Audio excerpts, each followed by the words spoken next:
printemps oublié, ce beau printemps qui vient de naître, à peine goûté va finir. Nul de nous n'en fera connaître la grâce au peuple à venir. Nous n'osons plus parler des roses. Quand nous les chantons, on en rit. Car des plus adorables choses, le culte est si vieux qu'il périt. Les premiers amants de la terre ont célébré sans retour. Et les derniers doivent se taire, plus nouveaux que leur propre amour. Rien de cette saison fragile ne sera sauvé dans nos vers. Et les citises de Virgile ont embaumé tout l'univers. Mais, frustrés par les anciens hommes, nous sentons le regret jaloux qu'ils aient été ce que nous sommes, qu'ils aient eu nos cœurs avant nous.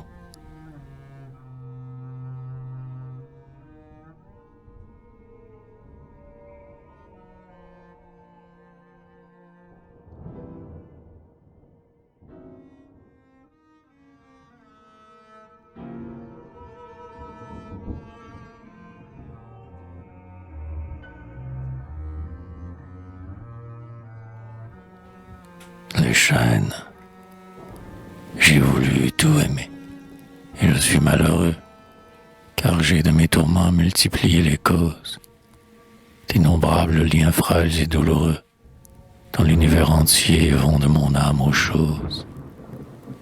Tout m'attire à la fois et d'un attrait pareil, le vrai par ses lueurs, l'inconnu par ses voiles. Un trait d'or frémissant joint mon cœur au soleil, et de longs fils soyeux l'unissent aux étoiles.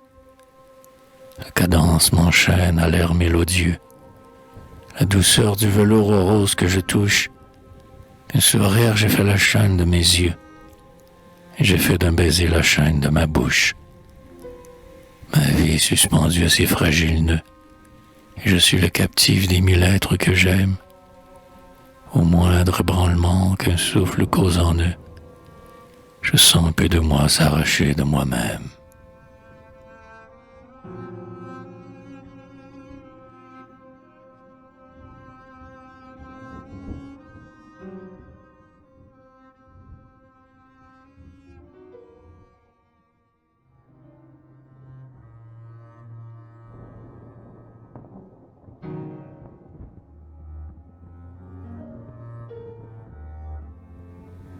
Le vase brisé, le vase où meurt cette verveine, d'un coup d'éventail fut fêlé, le coup d'huile effleurait à peine, aucun bruit ne l'a révélé.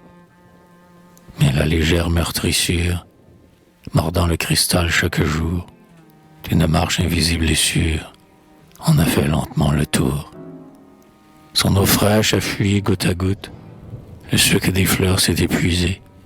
Personne encore ne s'en doute. N'y touchez pas, il est brisé.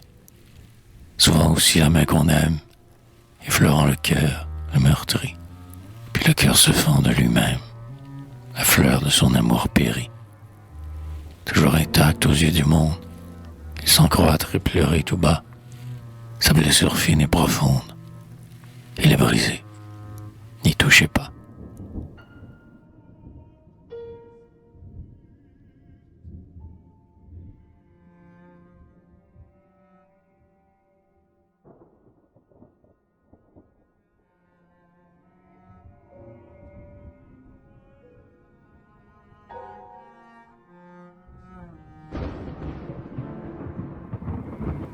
L'habitude.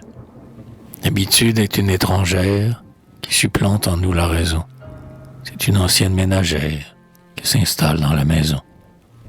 Elle est discrète, humble, fière, familière avec tous les coins. On ne s'occupe jamais d'elle, car elle a d'invisibles soins. Elle conduit les pieds de l'homme, c'est le chemin qui le choisit, connaît son but sans qu'il le nomme. Il lui dit tout bas, par ici, travaillant pour nous en silence, d'un geste sûr, toujours pareil. Elle a l'œil de la vigilance, les lèvres douces du sommeil. Mais imprudent qui s'abandonne à son joug une fois porté, cette vieille au pas monotone endort la jeune liberté.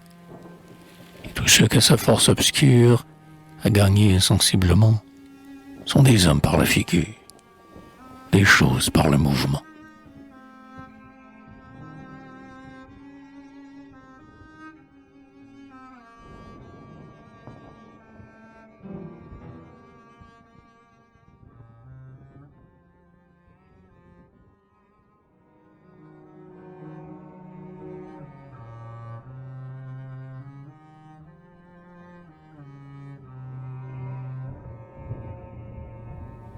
Rosée.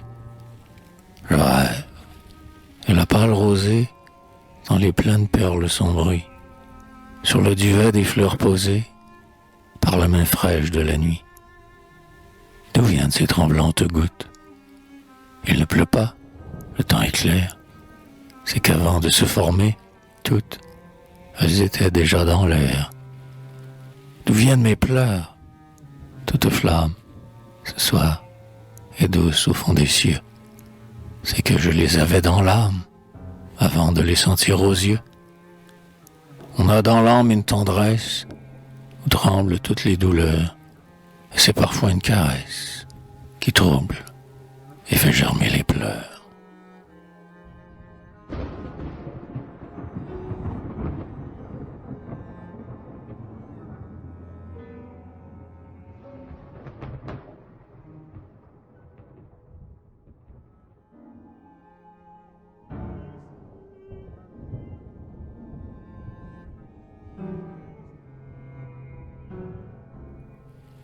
Renaissance.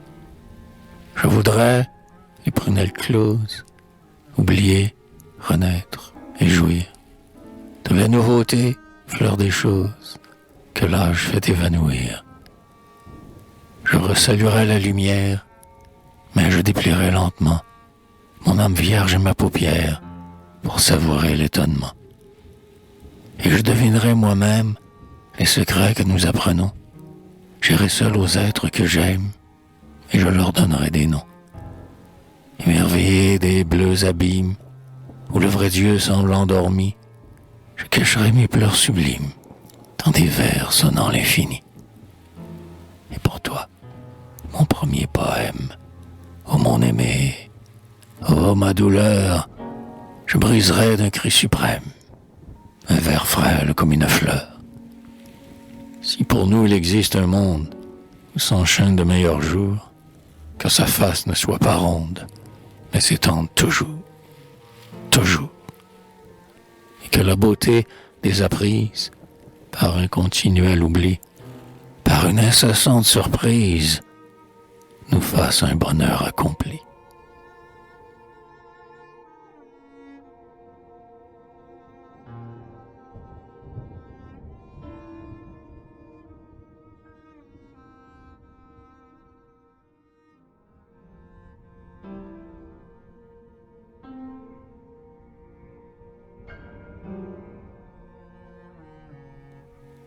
L'imagination.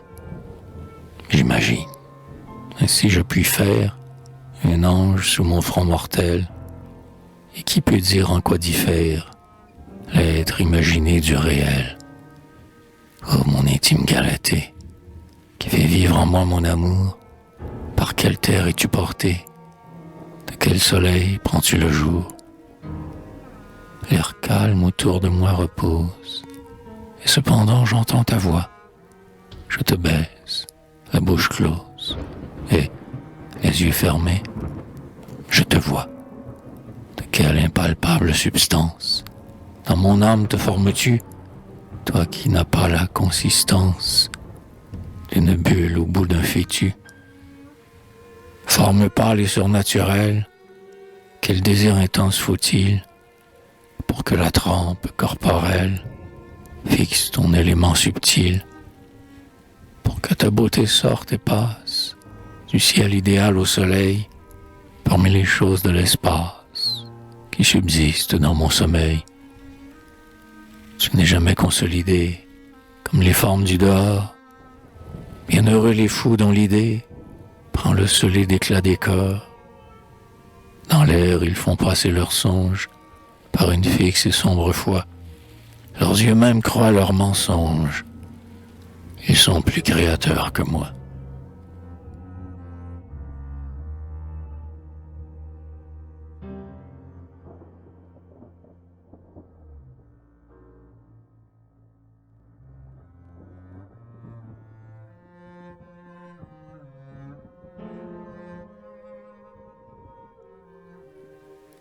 à l'hirondelle. Toi qui peux monter solitaire au ciel sans gravir les sommets et dans les vallons de la terre, descendre sans tomber jamais. Toi qui, sans te pencher au fleuve, où nous ne puisons qu'à genoux, peux aller boire avant qu'il pleuve, aux nuages trop hauts pour nous. Toi qui pars au déclin des roses, et reviens au nid printanier, fidèle aux deux meilleures choses, l'indépendance et le foyer. Comme toi mon âme s'élève, et tout à coup rase le sol, et suit avec l'aile du rêve les beaux méandres de ton vol. S'il lui faut aussi des voyages, il lui faut son nid chaque jour. Et là, tes deux besoins sauvages, libre vie, immuable amour.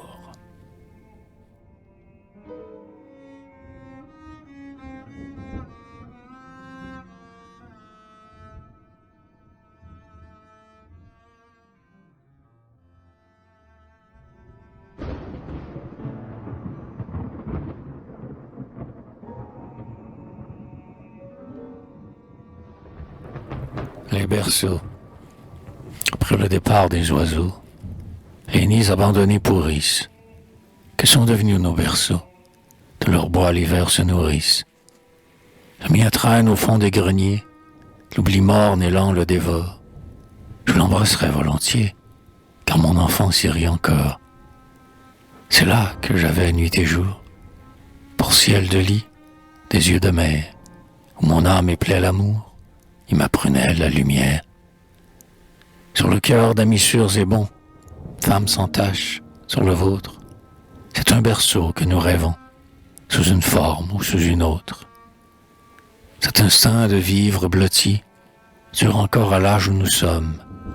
Pourquoi donc, si tôt trop petit, berceau, trahissez-vous les hommes?